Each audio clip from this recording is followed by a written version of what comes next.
Hello दोस्तों, तो आज के स्टडी जोन में आप सभी का एक बार फिर से स्वागत है। तो आज क्या है, हम देखेंगे कि जो पृथ्वी है अन्य ग्रहों की उत्पत्ति किस प्रकार से हुई है और पृथ्वी की उत्पत्ति के विभिन्न सिद्धांत है, विभिन्न प्रकार के संकल्पनाएं हैं, जैसे कि आरंभिक विचारधारा है, फिर अद्वैतवादी सिद्धांत है, फिर द्वैतवादी संकल्पना है, फिर आधुनिक सिद्धांत है। तो इन सब के माध्यम से क्या है, इन सभी वैज्ञानिकों के अध्ययनों, इनके द्वारा जो अध्ययन किए गए हैं विभिन्न समय में, उनके बारे में हम जानने का प्रयास करेंगे। तो इससे पहले क्या है, हमने जो पिछली कक्षा में देखे थे सौर मंडल के बारे में हमने क्या है विस्तृत रूप से अध्ययन किया हुआ है। तो अब उसी क्रम में हम क्या है कि अब आगे देखेंगे कि पृथ्वी का जो विकास है, उत्पत्ति है, वो किस प्रकार से हुई। जिस पृथ्वी पर हम रह रहे हैं, तो जैसे कि पृथ्वी जो है सौर मंडल का क्या है, एक ग्रह है। और सौर मंडल किसका ग्रह है? सौर मंडल किसका हिस्सा है? आकाश गंगा का हिस्सा कौन है? सौर मंडल है। और आकाश गंगा क्या है, विभिन्न आकाश गंगाएं मिलकर क्या ब्रह्मांड का निर्माण करती है। तो अभी जो हमारी आकाश गंगा का नाम क्या था? मिल्की वे, ठीक है। उसका आकार कैसा था? सर्पिल आकार। तो ये हमने पिछली क्लास में पढ़ लिए थे। आज हम जानने का प्रयास करेंगे कि पृथ्वी की जो उत्पत्ति है और देखेंगे कि जीवन का विकास किस प्रकार से हुआ है, महासागरों में जल किस प्रकार से आया है, इन सबको देखेंगे। और वायुमंडल का निर्माण किस प्रकार से हुआ। वायुमंडल में जो अभी जो गैस है हमारे पास, ऑक्सीजन है, नाइट्रोजन है, लेकिन जो वर्तमान जो वायुमंडल था उसमें हमारे पास क्या है, इतनी मात्रा में नाइट्रोजन और ऑक्सीजन नहीं थी जिससे जीवन संभव हो पाया। ऐसी कुछ नेचुरल प्रक्रियाएं हुई जिससे कि क्या है, जीवन संभव हो पाया। पहले क्या है, हाइड्रोजन और हीलियम क्या थी, गैसें हमारे वायुमंडल में थे। तो ये सब एक एक करके हम देखेंगे। तो इसी क्रम में हम देखते हैं कि जो पृथ्वी की जो उत्पत्ति है उसके बारे में विभिन्न वैज्ञानिकों ने क्या है, अपने अपने तर्क, समय के हिसाब से अपने तर्क दिए हैं। उस समय की जैसी परिस्थिति थी, जैसे संसाधन उपलब्ध थे, तो उनके हिसाब से हम आज क्या है, सब वैज्ञानिकों का एक एक जो अध्ययन है उसको देखने का प्रयास करते हैं हम लोग। तो पहले हमारे कौन है? थेल्स महोदय, ठीक है। एक है थेल्स महोदय। तो इनका मत ये था कि जो संपूर्ण पृथ्वी है, संपूर्ण जो पृथ्वी है, इसका विकास किससे हुआ है? इन्होंने कहा था कि जो पृथ्वी का विकास एक प्रकार से जल से हुआ है। इनका मत ये था कि पृथ्वी का जो निर्माण हुआ है जल से हुआ है। इनका सिद्धांत ये बोलता था, इन्होंने कहा था कि जल से किसका निर्माण हुआ है? पृथ्वी का निर्माण हुआ है। इनका मत ये था कि पृथ्वी का जो निर्माण है जल से हुआ है। इसके पश्चात एक्निजी मैनिज, इनका मत ये था, इन्होंने बोले कि पृथ्वी की जो उत्पत्ति है जल से नहीं हुई है। बोले ये महोदय का था कि आपने बोले कि जल से उत्पत्ति हुई है, लेकिन इनका मत ये था कि जल से उत्पत्ति नहीं हुई है, वायु से उत्पत्ति हुई है। तो बोले वायु से उत्पत्ति कैसे हो गई? तो बोले अगर वायु जब बहुत ज्यादा घनी हो जाती है तो इसी से क्या है, जब बहुत गर्म हो जाती है तो आग का रूप ले लेती है और क्या है, चारों तरफ आग ही आग फैला देती है। लेकिन वही वायु जब क्या है, ठंडी हो जाती है तो पानी जलवाष्प बनकर क्या है, जल बन जाती है। तो इन्होंने क्या कहा कि इसकी उत्पत्ति वायु से हुई है। किसने? एक्नेजी मैनिज ने। इसके बाद कौन, एक और महोदय है, हेराक्लिटस। तो ये महोदय ने क्या बोले, अब तो आपने बोले ठीक है, तुमने जल से बता दिए, हमने वायु से बता दिए। इसके बाद ये महोदय ने क्या बोले कि जो इसकी उत्पत्ति है, पृथ्वी की जो उत्पत्ति है वो हुई है अग्नि से। ये महोदय ने बोले कि अभी तक हम जलवायु में पड़े हुए हैं, इन्होंने बोले कि जो पृथ्वी है वो कैसे उत्पन्न हुई है? अग्नि से। अग्नि जब ठंडी हो जाती है तो ठोस रूप में परिवर्तित हो जाती है। आग जब विभिन्न गैसें हैं धूल के कारण, जब ये ठंडे हो जाते हैं तो क्या है, एक कठोर चट्टान बन जाएगी, सतह बन जाएगी। तो ये महोदय का क्या था, अग्नि से पृथ्वी का निर्माण हुआ है। तो ये क्या है कि आरंभिक विचारधारा थी। और ये जो महोदय थे, थेल्स महोदय, इन्होंने क्या है, पृथ्वी की जो उत्पत्ति के बारे में प्रथम वैज्ञानिक प्रयास इन्होंने ही किए थे। यानी कि पहली खोज इन्होंने किए थे कि चलो किसी मुद्दे पर बैठे बैठे खाने के लिए कुछ नहीं, तो बोले चलो कुछ तो सर्च करते हैं। तो थेल्स महोदय को श्रेय जाता है, पहली वैज्ञानिक खोज का श्रेय किसको जाता है? अगर आता है तो आप बता सकते हैं कि थेल्स महोदय को जाता है, ठीक है। फिर इन महोदय ने क्या काम करा, इन्होंने बोले कि वायु से उत्पत्ति हुई है। फिर हेराक्लिटस, ये महोदय भी, इसका भी आप याद रखना कि इनका विचार क्या था, अग्नि। हालांकि ये वाले क्वेश्चन आएंगे नहीं, लेकिन क्या है, हम पूरी क्लास को अच्छे समझने का प्रयास करेंगे। तो ठीक है, ये 3 का हो जाता है। इसके बाद अद्वैतवादी संकल्पना, तो हमको क्या है मुख्य रूप से पढ़ने का प्रयास करेंगे हम अद्वैतवादी संकल्पना और द्वैतवादी संकल्पना। ठीक है, तो जो ज्यादा प्रचलित है हमको इसी को देखने का प्रयास करेंगे। कांट की वायवा राशि परिकल्पना, इसको हम अच्छे से पढ़ेंगे एक एक करके कि कैसे छोटे छोटे जो धूल के कण थे और गैस के जो बादल थे उनसे कैसे आकाश गंगा का निर्माण हुआ, और उसके बाद जब आकाश गंगा के बाद फिर विखंडन हुआ उनका, तो उससे किस प्रकार से पृथ्वी का निर्माण हुआ ये देखेंगे। फिर लाप्लास की परिकल्पना देखेंगे। इनकी परिकल्पना के बाद क्या है, लाप्लास की परिकल्पना है, तो निहारी परिकल्पना। तो इन्होंने बोले कि संपूर्ण का ऐसे बिग बैंग थ्योरी टाइप की है, तो उसके हिसाब से तो इन्होंने क्या है निहारी परिकल्पना। तो इसके अंतर्गत इन्होंने कहा कि जो निहारिका है बाद में नहीं बनी, इन्होंने कहा कि पहले ही निहारिका का निर्माण हो गया है, बाद में इसकी गति धीरे होने के कारण ये सिकुड़ते चले गए। सिकुड़ने के कारण फिर क्या है इसका आयतन में कमी आने लगी, तो फिर देरी से क्या है जल्दी जल्दी रोटेशन होने लगा, इसका घूम तेज गति से घूर्णन करने लगी। तो ये भी हम देखेंगे निहारी परिकल्पना में, निहारी का परिकल्पना में। फिर चैम्बरलिन तथा मोल्टर की ग्रहाणु परिकल्पना, तो इसमें देखेंगे कि द्वैतवादी संकल्पना। अद्वैतवादी संकल्पना का मतलब ये होता है कि जो पृथ्वी है या अन्य ग्रहों की पृथ्वी या अन्य ग्रहों की जो उत्पत्ति है, उनका मत ये था कि सभी की उत्पत्ति एक ही तारे या एक ही पिंड से होती है। तो मतलब अद्वैतवादी का मतलब ग्रह या तारों की जो उत्पत्ति है वो किसी एक तारे या एक पिंड से होती है, उसको बोलते हैं अद्वैतवादी संकल्पना। वहीं पर ये हो गया निहारिका लाप्लास की निहारी परिकल्पना। इसके बाद द्वैतवादी संकल्पना है। तो द्वैतवादी संकल्पना का मतलब ये है कि जैसे एक ही वस्तु से किसका निर्माण हो रहा था, यहाँ पर ग्रहों तथा उपग्रहों का, लेकिन द्वैतवादी संकल्पना ये बोलती है कि दो पिंडों से क्या है तीसरे पिंड का निर्माण हो रहा है। द्वैतवादी से मतलब किसी दो पिंडों से क्या है ग्रहों या उपग्रहों का निर्माण हो रहा है, तो इसको बोलते हैं द्वैतवादी सिद्धांत। इसमें देखेंगे हम चैम्बरलिन तथा मोल्टन की ग्रहाणु परिकल्पना, इसको पढ़ेंगे।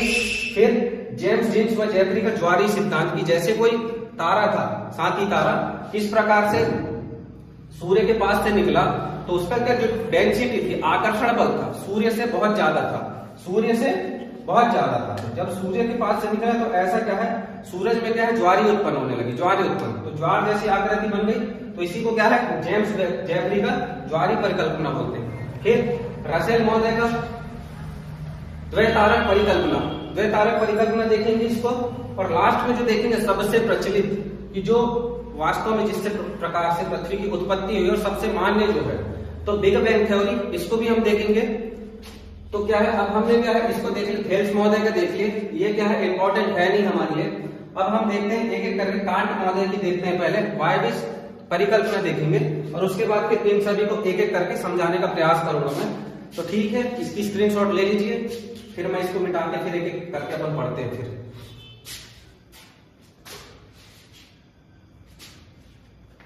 कर दिया तो ठीक है। जैसे अब देखते हैं हम इसकी अद्वैतवादी संकल्पना। अद्वैतवादी संकल्पना क्या होती है कि ऐसे विद्वान या ऐसे खगोल शास्त्रीय विद्वान जो मानते हैं कि जो पृथ्वी है और अन्य ग्रहों की उत्पत्ति एक पिंड से हुई है। तो अद्वैतवादी सिद्धांत में क्या होता है कि जो वैज्ञानिक है वो मानते हैं कि जो पृथ्वी या अन्य ग्रहों की उत्पत्ति कहां से हुई है, एक पिंड से हुई है, तो उसे अद्वैतवादी संकल्पना कहते हैं। तो इसमें हम देखते हैं कांट का वायवीय राशि परिकल्पना। तो इससे पहले क्या है एक महोदय हुए कामटे द बफन। तो ये महोदय ने क्या है तर्क के आधार पर, तर्क वितर्क के आधार पर क्या है पृथ्वी की उत्पत्ति के बारे में कुछ सिद्धांत बताया। इन्होंने तर्क वितर्क के आधार पर बताया कि पृथ्वी की उत्पत्ति किस प्रकार से हुई है। तो ये महोदय ने क्या विचार दिए, इनका विचार ये था कि जो पृथ्वी है, पृथ्वी से एक क्या है धूमकेतु टकराया। धूमकेतु यानी उल्का पिंड, यानी बड़े बड़े पिंड थे, तो धूमकेतु या उल्का पिंड था, तो वो टकराया, इससे एक पिंड टकराया दूसरा पिंड, मान के चलो धूमकेतु, ठीक है। तो जैसा ही वो टकराया तो क्या है कुछ कण क्या है निकल के क्या है उसके आसपास घूमने लगे, और वही कण क्या है बाद में इकट्ठे होकर ग्रेविटी के कारण जुड़कर क्या है बड़े पिंड का निर्माण कर लेते हैं। तो उससे क्या है पृथ्वी की उत्पत्ति हुई। लेकिन इनका ये क्या है अमान्य कर दिया गया, किसका कामते बफन का। इसके बाद क्या है कांट महोदय। मैनुअल कांट महोदय का क्या है, वायवीय राशि परिकल्पना। तो इनके अनुसार क्या कहा गया, इन्होंने क्या कहा, ये क्या है, न्यूटन के गुरुत्वाकर्षण के नियम पे आधारित है। किस पे, न्यूटन के गुरुत्वाकर्षण के नियम पर आधारित है। किसका, कांट का वायवीय राशि परिकल्पना न्यूटन के नियम पर आधारित है। तो इनका क्या मतलब था कि जो पहले था ब्रह्मांड में क्या है, देव निर्मित तत्व थे, देव निर्मित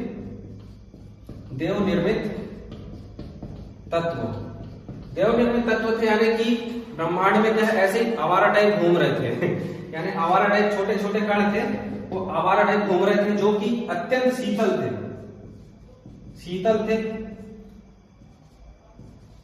थे, फिर कठोर भी बहुत ज्यादा थे, और ये क्या थे, गतिहीन थे, यानी कि इनकी जो गति थी वो बहुत कम, ना के बराबर गति थी।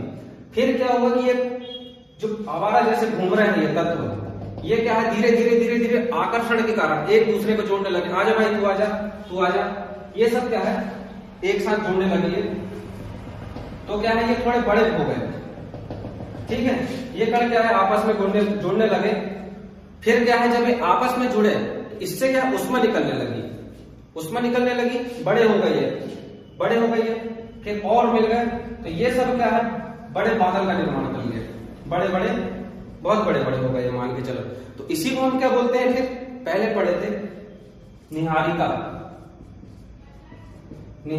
पहले भी पढ़े थे कि निहारिका क्या होते हैं, धूल के कण और हाइड्रोजन के बादल होते हैं, हाइड्रोजन गैस के बादल। तो ये बन गए एक प्रकार से, अभी हम आगे उसको बिग बैंग थ्योरी के अंतर्गत पढ़ेंगे।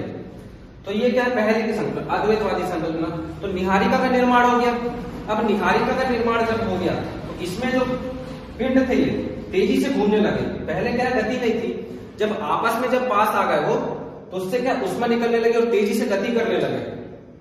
अब जब निहारिका में तेजी से गति करने लगते हैं, ये पिंड जो है ये क्या तेजी से गति करने लगते हैं, तो इस कंडीशन में तेजी से गति के कारण क्या होता है, निहारिका में इसका जो अपकेंद्रीय बल है, अपकेंद्रीय बल बोले तो बाहर जो फेंकता है, पिंड से बाहर की ओर फेंकता है, किसी भी पृथ्वी से या कोई भी पिंड है बाहर की ओर फेंकता है, अपकेंद्रीय बल। अभिकेंद्रीय मतलब केंद्र की तरफ लगने वाला बल कौन सा कहलाता है, अभिकेंद्रीय बल, और बाहर की ओर फेंकने वाला बल अपकेंद्रीय बल। तो निहारिका में जो पिंड है, अब जब तेजी से घूमने लगेंगे कोई भी पिंड, गैस के बादल थे, तो उससे तेजी से गति से क्या हुआ कि छोटे छोटे कण बाहर निकल गए, ये फिर बाहर निकल गए, और बाहर निकल कर फिर क्या आकर्षण के कारण एक पिंड का निर्माण कर लेते हैं। तो कांट का वायवीय राशि परिकल्पना क्या है, न्यूटन के नियम पर आधारित है। न्यूटन के नियम पर आधारित है कि छोटे पिंड थे, फिर वो मिलके क्या है बड़े पिंड का निर्माण कर लेते हैं। पहले इनमें गति नहीं थी, फिर क्या है और आगे की प्रोसेस हुई, छोटे थोड़े बड़े हुए, फिर इनमें हल्की गति हुई, तो इससे क्या है एक बड़ी निहारिका का निर्माण कर लेते हैं। जब निहारिका में क्या होता है कि जो अपकेंद्रीय बल है अभिकेंद्रीय बल से ज्यादा हो जाता है, कुछ भी चीज तेजी से घूमने लगेगी, तो उससे क्या है कोई भी चीज बाहर निकलने के लिए देखेगी। पानी हो या कुछ भी चीज को अगर घुमाएंगे हम, तो क्या बाहर की तरफ निकलने को देखेगी, तो उससे क्या है छोटे छोटे जो टुकड़े निकले, तो इन्हीं से क्या है ग्रहों का निर्माण हुआ। तो ये कौन सी हो जाती है हमारी कांट की वायवीय राशि परिकल्पना। तो इससे क्या है निहारिका में क्या है गति हुई, उससे कुछ कण बाहर निकले और बाद में फिर वही क्या है पृथ्वी और अन्य ग्रहों का रूप ले लेते हैं। तो ये हो जाता है वायवीय राशि परिकल्पना। अब इसके आगे देखते हैं। तो ठीक है, पहले हमने देख लिया लाप्लास को कांट महोदय का सिद्धांत देख लिए थे हमने। अब देखते हैं लाप्लास की निहारी परिकल्पना। तो इसके अंतर्गत क्या हुआ कि जो पहले हमने देखे थे कि जो छोटे छोटे पिंड थे वो बाद में क्या बड़े होके निहारिका का निर्माण कर रहे थे, ठीक है। लेकिन अब जो किसका लाप्लास महोदय का जो निहारिका परिकल्पना है, इसके अनुसार क्या हुआ कि इन्होंने क्या कहा कि निहारिका जो थी ये पहले से निर्मित थी। मतलब यानी पिछले में हमने देखे थे कि जो आकाश के पिंड निहारिका का निर्माण कर रहे थे, तो इन महोदय ने क्या किया कि निर्माण निहारिका है जो पहले से उपस्थित थी, जो कि एक गर्म पिंड था, ठीक है।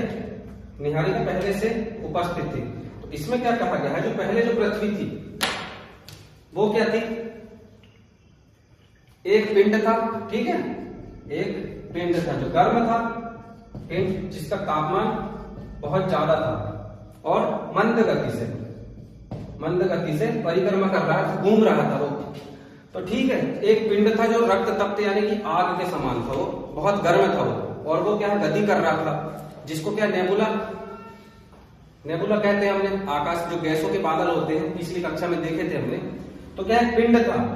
तो ये क्या है, इसका तापमान बहुत ज्यादा था, लेकिन धीरे गति से क्या है घूर्णन कर रहा था, घूम रहा था ये। तो कुछ समय पश्चात क्या हुआ कि जब ये एक पिंड था, ये जब परिक्रमा कर रहा था, तो कुछ समय के बाद धीरे गति से परिक्रमा कर रहा था, तो इसका जो बाहरी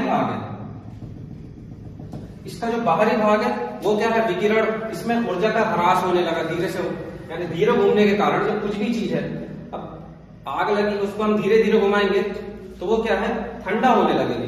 तो वैसे क्या है, इसका जो बाहरी भाग है, विकिरण और ऊर्जा ह्रास होने से और शीतलन की प्रक्रिया चालू हो गई। समय के साथ ये प्रक्रिया क्या है, ये ठंडा होने लगा। अब जब ये ठंडा होने लगा पिंड, जब ये ठंडा होगा तो क्या कुछ भी चीज ठंडी होगी तो ये सिकुड़ जाएगी। तो ये क्या सिकुड़ने लगा। ये जो पिंड था हमारा, गर्म पिंड था, मंद गति से घूम रहा था, इस कारण जब क्या है, ऊर्जा का ह्रास होने लगा, तो इसका जो बाहरी भाग है वो क्या है, ठंडा होने लगेगा। तो ये क्या है, हल्का सिकुड़ने लगेगा। अब जब ये सिकुड़ने लगेगा तो ये क्या है, तेजी से घूमने लगेगा। अब पहले कोई भी चीज बड़ी रहेगी तो क्या उतने तेजी से नहीं घूम पा रहे, अब इसका आयतन भी कम हो गया, तो ये क्या है, फिर तेजी से गति करने लगा, तेजी से घूमने लगा, ये बहुत तेजी से। जब ये तेजी से घूमने लगेगा, ठीक है, अब ये क्या बहुत तेजी से घूमने लगेगा, तो इसका जो ग्रेविटी है, अब इसमें जो लगेगा अपकेंद्रीय बल, इसमें जो लग रहा है कौन सा, गुरुत्वाकर्षण बल, यानी कि गुरुत्वाकर्षण बल क्या हो जाएगा, जब कुछ भी चीज तेजी से घूमने लगेगी तो इसका जो अपकेंद्रीय बल है,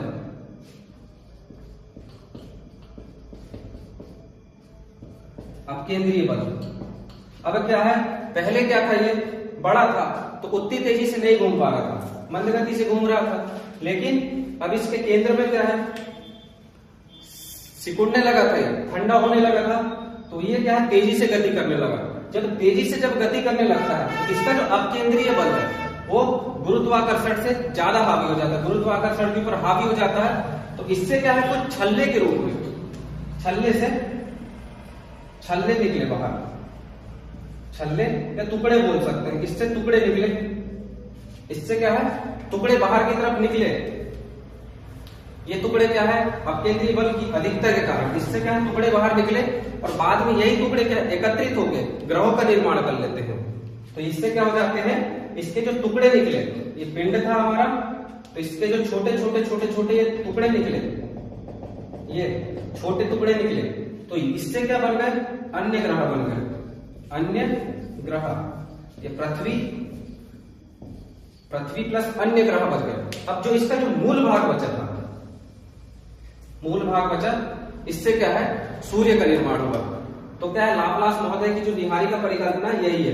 पहले क्या है, गर्म पिंड था जिसकी गति बहुत कम थी, उसके बाद कुछ प्रक्रिया के कारण ऊपरी भाग ठंडा हुआ जिससे वो सिकुड़ने लगा। अब जब सिकुड़ने लगेगा तो कुछ भी चीज तेजी से घूमने लगेगी, इसमें जो कण थे वो तेजी से गति करने लगे। तो इसमें क्या हो जाएगा, जो इनका जो गुरुत्वाकर्षण आकर्षण बल है वो क्या है, अपकेंद्रीय बल से कम हो जाता है। तो क्या है, पिंड से क्या है, छल्ले के रूप में कुछ टुकड़े निकल जाते हैं, तो वही टुकड़े बाद में एकत्रित होकर किसका निर्माण कर लेते हैं, ग्रहों का निर्माण कर लेते हैं। इसका जो मूल भाग था, इससे काय का निर्माण हो जाता है, सूर्य का निर्माण हो जाता है। तो ये हमको पता रहना चाहिए। वैसे क्वेश्चन में पूछेगा कि निहारी का परिकल्पना किसकी है, तो आपको पता रहना चाहिए कि लाप्लास महोदय है, इनकी क्या है, निहारी का परिकल्पना। इतना बस याद रहना चाहिए। तो ये हो गई हमारी दूसरी। अब देखते हैं इसके आगे। तो ठीक है, इससे पहले क्या देखे हमने, कांट महोदय देख लिए प्लस लाप्लास की निहारी परिकल्पना देखे थे। अब देखते हैं हम चैम्बरलिन तथा मोल्टन की ग्रहाणु परिकल्पना। तो ये क्या है, इससे पहले हमने देखे थे अद्वैतवादी सिद्धांत या अद्वैतवादी संकल्पना। तो इसमें क्या हुआ कि जो द्वैतवादी संकल्पना है, इसमें क्या कहा गया कि जो ग्रह तथा पृथ्वी तथा ग्रहों की जो उत्पत्ति है वो किसी एक पिंड से नहीं हुई है, बल्कि दो पिंडों के संपर्क में आने से किसकी उत्पत्ति हुई है? ग्रह तथा पृथ्वी या अन्य ग्रहों की उत्पत्ति हुई है। तो ये इनका जो वो था, क्या कहता है ये कि जो पहले जो था सूरज था और सूर्य का एक सहायक तारा था, मतलब एक सूर्य था और एक सहायक तारा था। सहायक तारा इसी को बोल सकते हैं, दो तारे थे, दो बड़े तारे थे।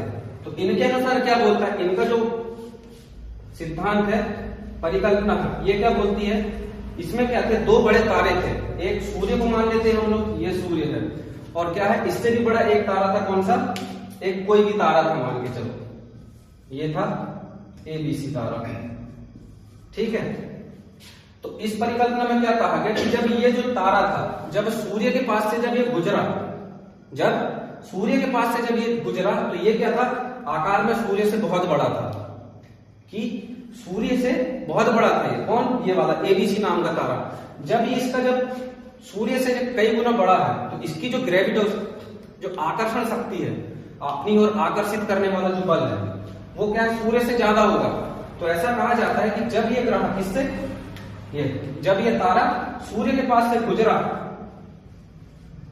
सूर्य के पास से गुजरा, तो उससे क्या होगा कि सूर्य से क्या है, छोटे छोटे छोटे छोटे कण इसकी ओर आकर्षित होने लगे।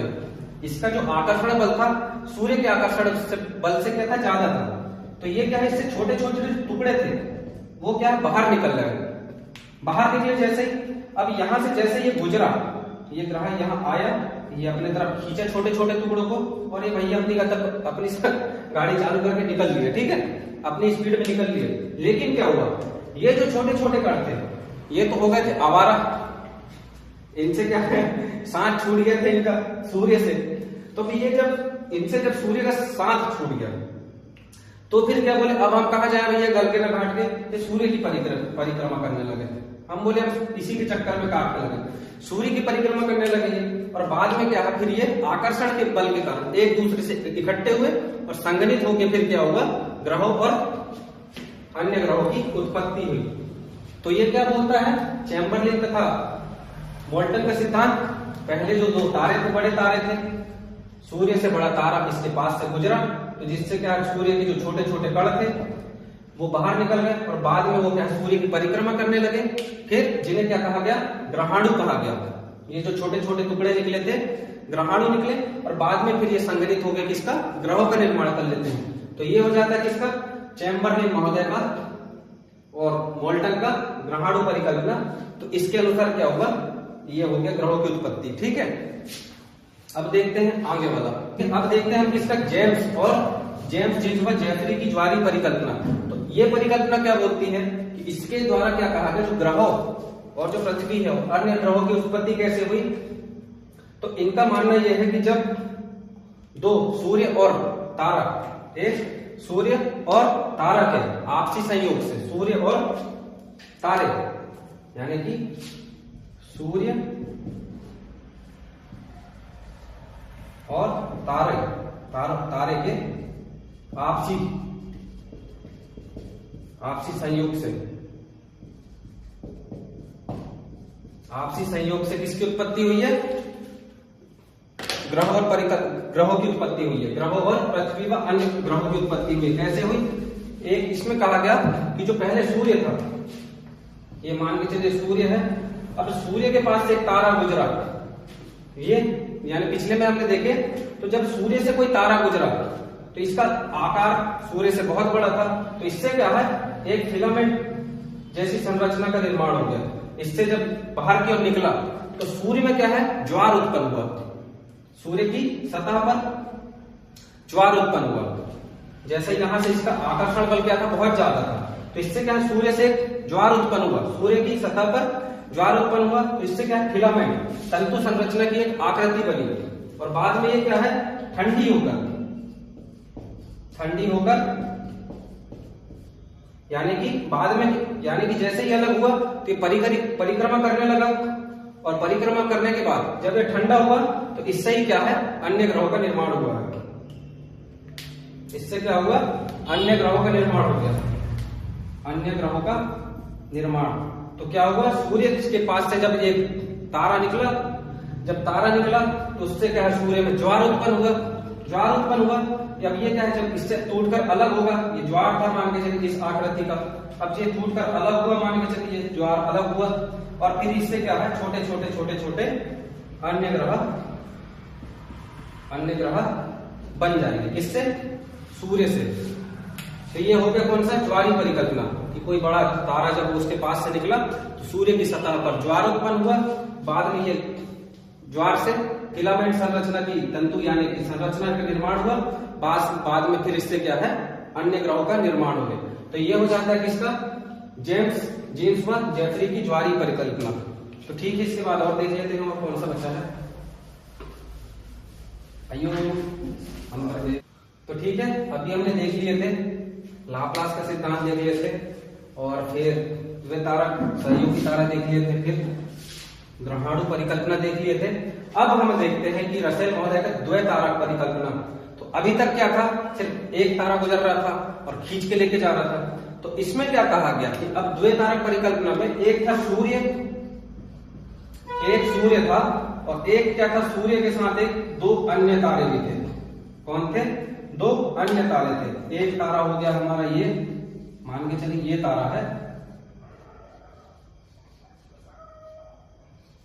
ठीक है, एक तारा है ये मान के चलिए, और एक था बेजावर, ये दूसरा तारा था, ये था बड़ा आकार का, ये दूसरा तारा मान के चलिए, ठीक है, ये हो जाता है दूसरा तारा।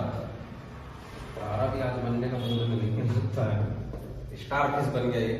तो ठीक है, इस परिकल्पना में क्या बोला गया है कि जो सूर्य है, सूर्य के अतिरिक्त दो तारे थे। एक जो तारा था ये क्या है, बराबर ये अपनी प्रॉपर तरीके से सूर्य की परिक्रमा कर रहा है, ये वाले परिपथ में, ठीक है, ये मान के चलिए ये महोदय इधर से जा रहा है और इधर से आ रहा है। लेकिन अब ये दूसरे महोदय जो आए, ये कहां से आए पता नहीं, दूसरे देश से आए, तो बोले ठीक है, तो इधर से इधर परिक्रमा कर रहा है। अब जब ये इसके इधर से गुजरा, ठीक है, तो ये विपरीत दिशा में सूर्य की परिक्रमा कर रहा था ये। अब ये जैसे इस तरफ परिक्रमा कर रहे हैं, तो ये महोदय ऐसे परिक्रमा करने लगे, ऐसे परिक्रमा करने लगे। अब ये तारा से क्या है, इसका आकार बहुत ज्यादा था, सूर्य की परिक्रमा कर रहा था तो इसका आकार क्या बहुत ज्यादा था। तो इस कण के जो छोटे छोटे पदार्थ थे, ये मान के चलिए ये छोटे छोटे छोटे छोटे छोटे छोटे ये कण, ये किसके तरफ, इसके तरफ आकर्षित होने लगेंगे, ठीक है। ये इससे छोटे छोटे पदार्थ, इसका क्या आकर्षण बल बहुत ज्यादा था, तो इसके तरफ आकर्षित होने लगे।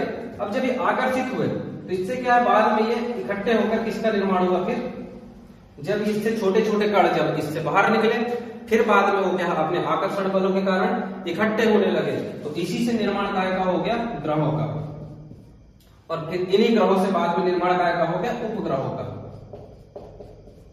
तो ये हो जाता है हमारा कौन सा, रसेल का द्वैतारक परिकल्पना। तो इसमें क्या कहा गया कि सूर्य के अतिरिक्त दो तारे थे, एक था इसका आपसी तारा था और एक था अलग से था, ये सहयोगी तारा था, इसकी परिक्रमा कर रहा था। लेकिन ये तारा जो आया वो विपरीत दिशा में परिक्रमा करने लगा, इसका आकर्षण बल ये छोटे तारे से बहुत ज्यादा था, तो इससे क्या है, कुछ कण इसकी तरफ आकर्षित होने लगे, आकर्षित हुए, तो बाद में फिर ये क्या है, एक पिंड का निर्माण कर लेते हैं, और जिससे क्या है, ग्रहों की उत्पत्ति होती है, और फिर इन्हीं ग्रहों से आगे फिर उपग्रहों की उत्पत्ति होती है। तो ये हो जाता है हमारा क्या, द्वैतवादी संकल्पना। अब इसके बाद जो सबसे प्रचलित है, ये तो सब ऐसा ही है, यानी कि ये भी इंपॉर्टेंट है, इनसे क्वेश्चन बन सकता है कि द्वैतारक परिकल्पना किसने दिया, निहारिका परिकल्पना किसने दिया, ये सब क्वेश्चन आ सकते हैं। तो आपको ये पता रहना चाहिए रसेल महोदय का कौन सा द्वैतारक परिकल्पना है। तो ये हो जाते हैं। अब हम देखते हैं कि इसका आधुनिक सिद्धांत, जो सबसे प्रसिद्ध सिद्धांत है, बिग बैंग थ्योरी। तो बिग बैंग थ्योरी पहले बता देता हूँ थोड़ा सा आपको। तो जैसे कि जो पहले जो हमारा जो ब्रह्मांड था, वो सब क्या था, जितने भी आज हम देख रहे हैं, तारे देख रहे हैं, ग्रह देख रहे हैं, उपग्रह देख रहे हैं, वो सब कभी को क्या है, एक छोटे से बिंदु में थे, यानी कि एक छोटे से बिंदु के समान में थे, जिसे सिंगुलैरिटी बोलते हैं या एकाकी भी बोलते हैं उसी का। अब सोचिए कि जब इतना सा बड़ा बिंदु है, आज हमारा जो पृथ्वी है यही कितनी बड़ी है, और पृथ्वी से कितने 100 से ज्यादा क्या है, 108 109 गुना बड़ा करीब क्या है, सूर्य है हमारे पास। तो सोचिए वो जब छोटा सा बिंदु था तो कितना उसकी डेंसिटी जो थी, घनत्व जो था, कितना ज्यादा होगा, आयतन इसका बहुत कम और उसका तापमान जो बहुत ज्यादा था। तो किसी प्रक्रिया के चलते उसमें क्या हुआ कि वहां पर महाविस्फोट हुआ। महाविस्फोट जब हुआ तो उससे क्या है, छोटे छोटे तारों में क्या है, तारों में बोले तो धूल के कण, बादल, गैस, इसमें क्या है परिवर्तित हो गया। तो इससे फिर क्या है, ब्रह्मांड का विस्तार हुआ, बहुत ज्यादा फैले हुए। फिर छोटे छोटे परमाणु का निर्माण हुआ, उससे फिर आगे की जो प्रक्रिया बनती रही। फिर विभिन्न आकाश गंगा का निर्माण हुआ, इससे पूरी फिर आने के जीवन की उत्पत्ति कैसे हुई, तो ये फिर हम देखते हैं इसको आगे। तो ये इसके बारे में मैं आपको थोड़ा द्वैतवादी सिद्धांत भी देख लेते हैं। आधुनिक सिद्धांत के अंदर हम किसको देखेंगे, जो सबसे प्रचलित और सबसे मान्य सिद्धांत है, इसको बोलते हैं big bang theory. Big bang theory, तो बिग बैंग थ्योरी हमने इसको पिछली क्लास में पढ़ लिया था। तो बिग बैंग थ्योरी में तो जो संपूर्ण जो ब्रह्मांड था वो क्या था, एक केंद्र पर स्थित था जिसका डेंसिटी बहुत ज्यादा थी, यानी कि एक जो एकाकी, एक छोटा बिंदु था जिसको क्या बोले, एकाकी, या इसी को सिंगुलैरिटी बोलते हैं, ठीक है। इसका घनत्व बहुत ज्यादा था, आयतन बहुत कम था, प्लस इसका जो तापमान था, ताप बहुत ज्यादा था। तो ठीक है, ये जब हुआ, जब इसमें क्या है कि बीच में फिर इसमें क्या हुआ कि महाविस्फोट हुआ। महाविस्फोट से क्या हुआ, धूल के कण जो थे, बूम, जैसे ही परमाणु बम जैसे फूटता है वैसे ही, अब सोच लो कि कितना भयानक हुआ होगा। जैसा ही हुआ फूटा तो पूरे ब्रह्मांड में क्या, चारों तरफ धूल, आकाश, यानी कि ब्रह्मांड में धूल के कण और गैसों के क्या बड़े बड़े बादल फैल गए। फिर जब बाद में वो आकाश के पिंड और गैसें आपस में मिली, उससे क्या है, एक पिंड का निर्माण हुआ। पिंड का निर्माण हुआ, फिर यह पिंड मिलकर आपस में मिलकर क्या करते हैं, बड़े होकर के इसका आकाश गंगा का निर्माण करते हैं। पिंड से क्या हुआ, पिंड से आकाश गंगा का निर्माण हुआ, आकाश गंगा का निर्माण हुआ। अब जब ये आकाश गंगा का फिर क्या हुआ, विघटन हुआ, ठीक है।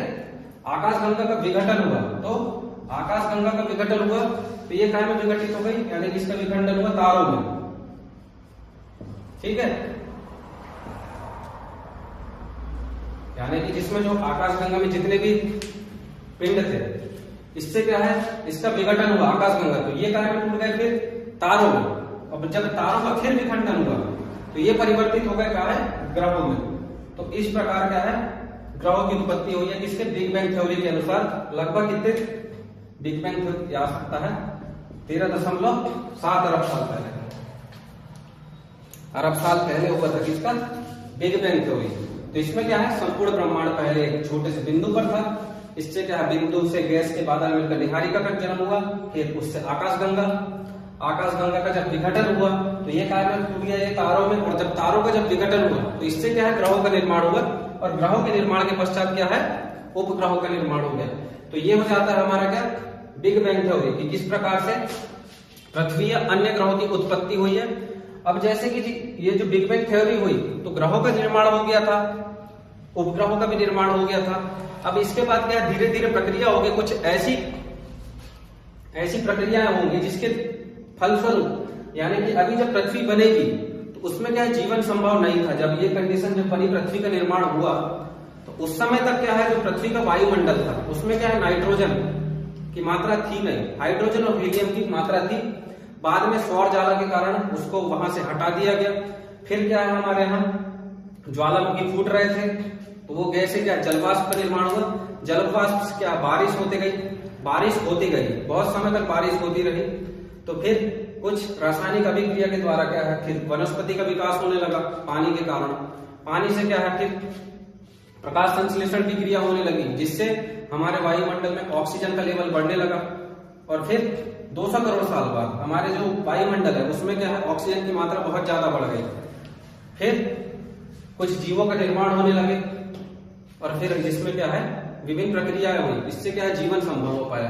तो इसके बाद हम देखते हैं क्या, वायुमंडल का निर्माण कैसे हुआ। तो ठीक है, अब हमने क्या देख लिया था कि पृथ्वी की उत्पत्ति व अन्य ग्रहों की उत्पत्ति किस प्रकार से हुई थी, इसके बारे में हमने जानने का प्रयास कर लेते हैं। लेकिन जो अभी जो पृथ्वी जो निर्मित हुई थी उसमें क्या जीवन संभव था, नहीं था, क्योंकि उसका जो वायुमंडल था, हमारी जो पृथ्वी है, अभी जो हमारी पृथ्वी में क्या है, 78% क्या है, नाइट्रोजन है, 21% ऑक्सीजन है। लेकिन इतनी मात्रा में ऑक्सीजन पहले थी नहीं। तो वायुमंडल किसको बोलते हैं, जो पृथ्वी के चारों ओर वायु का जो आवरण पाया जाता है उसी को बोलते हैं क्या, वायुमंडल। तो वायुमंडल क्या काम करता है, जो सूर्य से जो हमारी पराबैंगनी किरणें आती है उसको रोकता है, क्या है, उससे क्या है कैंसर और अन्य बीमारी होने की संभावना रहती है, तो उससे हमें बचाता है। तो वायुमंडल का निर्माण किस प्रकार से हुआ था, तो ये भी हम देख लेते हैं। हाँ, साथ साथ में पृथ्वी का निर्माण तो हो गया था। तो वायुमंडल का जब शुरू में जब पृथ्वी बनी थी तो क्या रक्त तप्त आग का गोला थी। कैसी थी, रक्त तप्त आग का गोला थी, ठीक है, आग का गोला थी, आग का गोला थी। प्लस इसके साथ ये थे कि जब इसका उस समय जो वायुमंडल था, इसके जो वायुमंडल में इसकी थी हाइड्रोजन प्लस हीलियम, इसकी मात्रा बहुत ज्यादा थी, इसकी मात्रा बहुत ज्यादा थी। और इस समय क्या जीवन संबंध नहीं था, संभव नहीं था। लेकिन कुछ समय के पश्चात सूर्य से क्या निकलती, सूर्य ज्वालाएं, बड़ी बड़ी क्या है, सौर पवने, क्या सौर पवने, सौर पवने, सौर पवने के द्वारा क्या है, जो पृथ्वी का जो वायुमंडल था इसके द्वारा हाइड्रोजन हीलियम को दूर ढकेल दिया गया या वहां से हटा ही दिया गया। तो क्या है, वायुमंडल पूरा खाली हो गया, ठीक है, पहला चरण हो जाता है। तो दूसरे चरण में क्या होता है, अब इसमें क्या है कि जब पृथ्वी जब आग का गोला थी तो बहुत सारे ज्वालामुखी से लावा निकलते जा रहे थे, लावा निकलते जा रहे थे।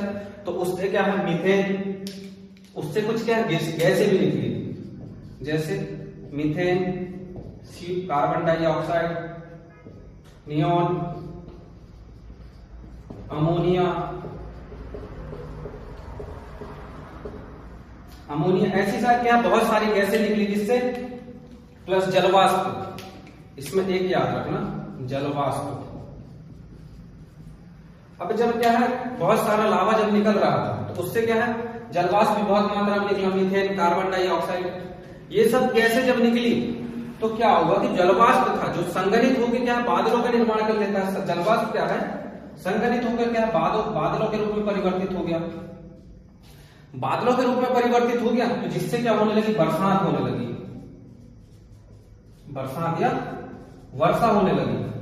और ये वर्षा क्या है, लाखों करोड़ों साल तक चलने लगी, लाखों करोड़ों साल तक क्या है ये वर्षा होने लगी। वर्षा हुई तो क्या है, जिससे जो पृथ्वी में छोटे छोटे गर्त पाए जाते थे, गर्त पाए जाते थे, छोटे छोटे गर्त, तो उनमें क्या है पानी भर गया। तो इसी से क्या है समुद्र का निर्माण हुआ। फिर कुछ ऐसी प्रक्रियाएं होने लगी, खगोलीय प्रक्रिया होने लगी, तो जिससे जब पानी का निर्माण होने लगा तो उससे क्या है कि जीवन की उत्पत्ति हुई धीरे धीरे, इसकी जीवन की उत्पत्ति होने लगी। जीवन की उत्पत्ति में जैसे वहां पर हरी नीली शैवाल, हरित या एल्गी बोल सकते हैं, शैवालों का जन्म हुआ। शैवाल का जब निर्माण हुआ, इसका शैवालों का, शैवाल का निर्माण होने लगा प्रक्रिया के फलस्वरूप, जटिल कार्बनिक प्रक्रिया की तरफ, ठीक है, कार्बनिक प्रक्रिया हुई तो जिससे शैवालों का निर्माण हुआ। अब जब ये शैवाल समुद्र के अंदर थे तो ये क्या है, इससे प्रकाश संश्लेषण की क्रिया होने लगी। शैवालों का निर्माण हुआ तो प्रकाश संश्लेषण की क्रिया होती रही। अब ये प्रक्रिया क्या अंदर होती रही तो जिससे कार्बन डाइऑक्साइड की मात्रा, और कार्बन डाइऑक्साइड बोलता हूं सॉरी, ऑक्सीजन की मात्रा क्या बहुत ज्यादा बढ़ने लगी। ऑक्सीजन की मात्रा जैसे ही बढ़ी, मतलब शैवाल थे, अब ये क्या है अपना खाना पीना तो बनाएंगे बेचारे, ऑक्सीजन का लेवल बढ़ने लगा। अब ये ऑक्सीजन क्या पूरे समुद्र में फैलने लगी, जैसे 2/3 भाग में क्या हमारे पास समुद्र है तो ये पूरा भर गया इससे, ऑक्सीजन से। फिर ये प्रक्रिया और बाहर निकली तो इससे क्या हमारी जो वायुमंडल है इसमें फिर क्या है, वायुमंडल में फिर धीरे धीरे क्या है इसका लेवल जो था, अभी जो हमको जितनी ऑक्सीजन ये पूरा क्या है भर गया। तो इस प्रकार फिर क्या है हमारे वायुमंडल का निर्माण हुआ। फिर अन्य गैसें भी क्या वायुमंडल में पाई जाने लगी। तो ऐसे हुआ था हमारे वायुमंडल का निर्माण। जब ये निर्माण हो रहा था, अब जब पृथ्वी थी, पृथ्वी इसी साथ में वायुमंडल के साथ में स्थल मंडल भी देख लेते हैं हम। तो स्थल मंडल के साथ क्या था, अब पृथ्वी जब बन रही थी तो रक्त तप्त आग का गोला था। तो आग का गोला जब पृथ्वी थी तो उससे क्या होगा, जो हाई डेंसिटी वाले जो तत्व थे जैसे लोहा हो गया, निकिल हो गया, लोहा और निकिल क्या है, जब रक्त तप्त आग का गोला थी तो जब लावा निकल रहा था तो जो भारी पदार्थ है वो क्या है पृथ्वी के केंद्र में चले गए। किसमें, पृथ्वी के केंद्र में चले गए। कौन से? भारी पदार्थ। भारी पदार्थ क्या हुआ? केंद्र में चले गए। और जब जो ऊपरे जो हल्के तत्व है, जैसे सिलिकॉन हो गया, एल्यूमिनियम हो गया, सिलिकॉन और एल्यूमिनियम, सिलिकॉन और एल्यूमिनियम, तो ये क्या है? पृथ्वी की सतह पर आ गया। तो इसी प्रक्रिया को क्या है? विभेदन की प्रक्रिया बोलते हैं। ठीक है, यानी कि भारी घनत्व वाले पदार्थों का नीचे चले जाना और कम डेंसिटी वाले क्या, कम घनत्व वाले पदार्थों का ऊपर जाना। तो इसी को बोलते हैं क्या? विभेदन की प्रक्रिया। लेकिन अब इससे क्या है? पृथ्वी का निर्माण तो हो गया, लेकिन ऐसा बोलते हैं कि जो चंद्रमा का जब निर्माण हो रहा था, विकास हो रहा था, तो उसमें क्या है? एक पिंड क्या पृथ्वी से आकर टकराया। तो विभेदन की प्रक्रिया दो भाग हुई। जब टकराया वो, तो फिर एक बार क्या है? रक्त तप्त आग का गोला बन गई। तो उसी से फिर क्या है? दूसरी बार जब विभेदन हुआ, दूसरी